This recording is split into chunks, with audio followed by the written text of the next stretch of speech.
She rolled her eyes right in front of everyone at the rooftop bar. Honestly, Ethan can't even plan a proper weekend away, let alone build anything that lasts. The words cut through the music and laughter like a cold wind that I didn't say anything at first. I just finished the last sip of my beer, set the bottle down gently on the high-top table, and signaled the server for my tab. The group, her friends from the design firm and their partners, went quiet sensing the shift. I signed the receipt for my drink only, left a generous tip and stood, enjoy the rest of the night. I told them calmly, nodding once to the table. Then I walked toward the elevator without looking back. Later that evening, the doorbell rang while I was pouring a glass of water in the kitchen. I opened it to find Lauren standing there. Mascara streaked, clutching her purse like it was the only thing holding her together. But before she could speak, the hallway light caught the figure behind her, someone else arriving with a warm smile and a bakery box. Lauren's mouth opened, closed, opened again. "Ethan, we need to talk." I glanced past her. "Hey, good timing." I called to the woman on the stairs, "Come on up." The new arrival stepped into the light, curious but unfazed. Lauren stared as if she'd seen a ghost. "Let me back up a little because this didn't come out of nowhere. I'm 28. Lauren is 27. We'd been together for just over a year when everything unraveled. I own a small specialty coffee roasting company. Started it 5 years ago in a rented warehouse space on the edge of the city. We supply beans to about 40 cafes now plus direct online sales. It's profitable, growing steadily, and I love the work. The smell of fresh roast in the morning still makes me happy." Lauren is a senior graphic designer at a trendy agency downtown. She's talented, driven, and surrounded daily by people who wear expensive sneakers ironically and talk about brand campaigns the way others talk about sports. When we met, she thought the coffee thing was charming. "It's so authentic," she used to say, taking photos of my roastery for her stories. Like real craftsmanship, but over the last few months something changed.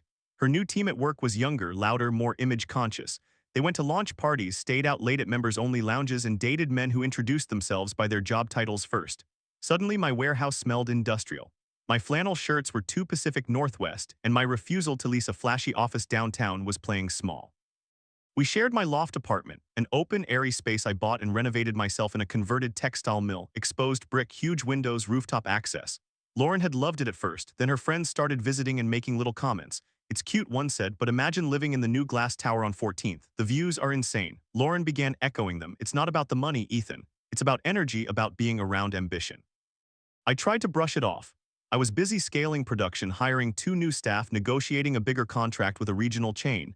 I figured she was just stressed from a big client pitch. Then came the invitation to the rooftop gathering. Lauren texted me Friday afternoon. "Team happy hour tonight at Sky Garden. You should come. Everyone's bringing their partners." I almost said no. I had an early roast scheduled Saturday, but I wanted to support her. I showered, put on the one nice button-down I own, and showed up around 8 at the place was packed with beautiful people in tailored clothes. Lauren spotted me near the entrance and waved me over to a corner table already crowded with cocktails and laughter. "This is Ethan." She introduced her hand, barely touching my arm. "He does coffee." Her coworker Jenna tilted her head. "Like barista? No, he owns a roasting company." Lauren clarified quickly, "Wholesale beans and stuff." "Cool," said Jenna's boyfriend, Ryan, who worked in venture capital. "Niche market, right?" The conversation drifted to their recent group trip to Chelum. Private villas, chef-prepared meals, sunrise yoga on the beach. Lauren lit up talking about it. I listened, sipping my beer, enjoying the skyline view. Then Ryan mentioned he'd just closed a seed round for a new app. His friend Marcus, dating another designer named Claire, talked about his role at a fintech startup. Equity package, potential IPO in 2 years. Everyone nodded appreciatively. Someone asked what my 5-year plan looked like. I told them honestly. Expand the roastery, open a flagship cafe with tasting room, maybe start exporting to Japan where specialty coffee is booming. Lauren laughed a sharp, embarrassed sound. "He says that, but really he just wants to keep doing the same thing forever. No big risks, no real growth." The table went quiet for a beat, erased an eyebrow. "I think steady growth is real growth." She waved a hand. "It's different when your friends are building unicorns and you're roasting beans in a warehouse." Jenna tried to smooth it over. "Coffee is huge right now. Everyone's into third wave stuff." But Lauren wasn't done. "It's not about the product, it's about scale, ambition." Ethan's comfortable staying small. Marcus leaned forward. "Nothing wrong with lifestyle business." Lauren shot him a look. "Exactly, lifestyle, not legacy." I felt heat rising in my chest, but I kept my voice even. "I'm employing 8 people now with health benefits. We turned profit every quarter last year. That's not nothing." She rolled her eyes again. That same dismissive flick that had started appearing at home. "Money isn't the point, it's the vision, the network, the presence." Ryan chuckled awkwardly. Claire sipped her drink and looked away. Then Lauren turned to me directly, voice carrying over the music. "Honestly, Ethan can't even plan a proper weekend away, let alone build anything that lasts." The words landed hard. Jenna's mouth formed a small O. Marcus stared at his phone suddenly that I felt every pair of eyes on me. My pulse thudded in my ears, but I didn't raise my voice, I just nodded once. Like I was confirming something to myself that I set my empty bottle down, caught the server's eye and asked for my check. Lauren watched, confused. What are you doing? Heading home. I said simply, long day tomorrow. You're leaving? Just like that. Seems like the right moment. I signed for my single beer, left cash for the tip and walked away. No dramatic speech, no storming off, just gone. The elevator ride down felt longer than usual. Outside, the night air was cool. I drove home listening to an old playlist, windows down, letting the city blur past up. By the time I got to the loft, the adrenaline had faded into something calmer, relief. Maybe clarity. I was halfway through a sandwich when my phone started lighting up. Text from Lauren, I'm sorry, I drank too much, that came out wrong, everyone's asking where you went. Are you mad? I didn't reply, I finished eating, took a shower and went to bed. The next morning she'd left a voicemail, voice thick with tears, saying she was staying at Jenna's for a few days so I could process. I listened once, then deleted it. Sunday I drove out to the roastery even though it was technically closed. Spent the day reorganizing storage, cupping new samples from Ethiopia, sketching layouts for the future cafe. Work grounded me. Monday afternoon I stopped at the farmer's market for produce. That's when I saw Sophie. We'd gone to college together, shared a marketing class sophomore year, stayed loosely in touch through mutual friends. She'd moved away after graduation to work in nonprofit communications. But apparently she was back. Ethan, she smiled wide holding a basket of greens. I thought that was you. We ended up talking for almost an hour under the tents, catching up on jobs, family, travel. She'd just taken a job as outreach director for a local environmental foundation. Passionate, grounded, quick to laugh. You still roasting? She asked, more than ever. That's incredible. I still remember your final presentation, Coffee as Community. You were so into it. I laughed, still am. We exchanged numbers. We should catch up properly. She said, coffee, obviously. Tuesday evening. We met at a quiet wine bar near the river. Conversation flowed easily. No awkward pauses, no performative energy. She asked real questions about the business. Listened intently when I described the new single Origin lines. That kind of intentionality is rare, she said, building something meaningful. I felt myself relax in a way I hadn't in months. Wednesday, she came over for dinner. I cooked pasta with vegetables from the market, opened a bottle of natural wine. She walked around the loft slowly, admiring the light, the plants, the view. This place is stunning, she said. You did all the finish work yourself, most of it. That's real skill and taste. Lauren used to call the exposed beams rustic with a slight grimace. Sophie ran her hand along one like it was art. Thursday, Lauren texted, can we talk? I miss you. I left it on read. Friday, my mom called. Lauren had apparently reached out to her too, something about wanting advice. Mom didn't mince words. I told her if she couldn't see what a good man you are, that's her loss, and that you were raised to value substance over show.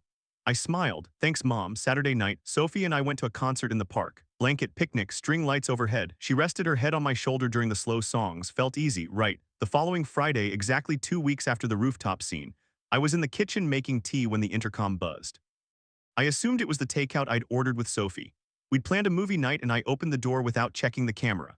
Lauren stood there in the hallway, eyes red, overnight bag slung over her shoulder and a suitcase beside her. Ethan, she said, voice breaking, I've been thinking nonstop. I was awful, I know that. Please let me come home. I blinked, processing. Lauren, I talked to Jenna and Claire. They both said I humiliated you. I was showing off, trying to seem cool in front of them. I didn't mean any of it. Footsteps sounded on the stairs behind her. Sophie appeared carrying a paper bag of Thai food and a bottle of sparkling water, hair tied back, smiling until she saw the scene. Lauren turned, took in the other woman, then looked back at me. Who's this? Sophie, I said, we're seeing each other. Sophie paused a few steps below, reading the situation. She climbed the rest slowly, stood beside me. Hi, she said gently to Lauren, I'm Sophie. Lauren's face crumpled. Seeing each other already? About 2 weeks, I answered. Sophie glanced at me, questioning. I gave a small nod. She could stay. Lauren's voice rose.